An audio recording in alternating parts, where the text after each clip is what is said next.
দেখো আমি কোনো পলিটিক্যাল অ্যানালিস্ট নই, কিন্তু এইটুকু বলতে পারি মানুষের কাছে আমরা আবেদন করছি, পশ্চিমবাংলার রাজনীতি কোন পথে চলেছে গত 15 বছর ধরে আপনারা দেখেছেন।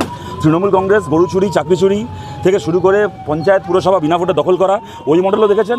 আর তার বদলে যদি বিজেপি সরকারে আসে, অনেকে বলছে তার বদলে বিজেপিকে আনুন। দেখুন, আমাদের শরীর খারাপ হলে শরীরটাকে ঠিক করার জন্য আমরা ওষুধ খাই, শরীরটাকে শেষ করে দেওয়ার জন্য কেউ বিষ খাই না। আমার শরীর খারাপ হচ্ছে তো আমি বিষ খেয়ে নিলাম, তাকেও করি না, ওষুধ খেতে হয়।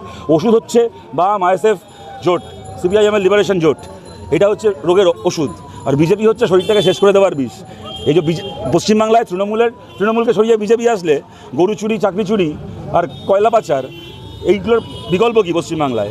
পশ্চিমবাংলায় হচ্ছে রোমিও স্কোয়াড বানিয়ে কোথায় ছেলেমেয়েরা প্রেম করছে, পার্কের মধ্যে ঢুকিয়ে তাদেরকে পেটানো। শ্রাবণ মাসে তোমাকে নিরামিষ খেতে হবে, তোমাকে অমুক মাসে খালি পায়ে থাকতে হবে, এই ধরনের ফতোয়াবাজি। পাবলিক প্লেসে আমিষ বিক্রি করা যাবে না। এখন আমি দেখছি বিজেপির সমস্ত নেতাগুলো এখানে আসছে, এসে সার্কাসের মতো করে কেউ কাঁধে হাতে মাছ নিয়ে প্রচার করছে, কেউ বসে বসে মাছের কাটা ছাড়িয়ে মাছ খাচ্ছে। কেন বিজেপি আসলে পশ্চিমবাংলায় আমিষ বন্ধ হবে না, বাঙালিকে বোঝানোর জন্য।